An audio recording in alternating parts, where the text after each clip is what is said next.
Okay, so today we're going to cover sending a text message through the Boxygen Vocals portal. First, you want to go to vocals.boxygen.net. That will take you over here to the login portal. Right here where it says login name, you want to type in your extension at your domain.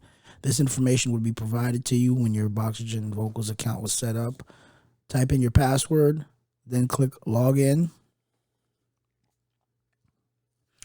Once you've logged into the system, over here, sometimes it's minimized, oftentimes it's open.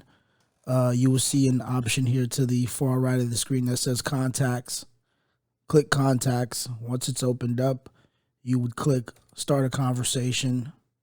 When you go to start a new conversation, now you have the option to either chat with another extension within your company or contact a cellular phone outside of your company.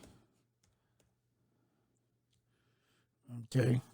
Now you can choose the number. Once you type in the number and you choose the number, it will tell you this is a mobile SMS. So the system recognizes that it's a cell number. Then you click start conversation. Once you click start conversation, it'll show you any conversation you've had with a mobile number in the past, and any communication going forward, you can go ahead and message that mobile number.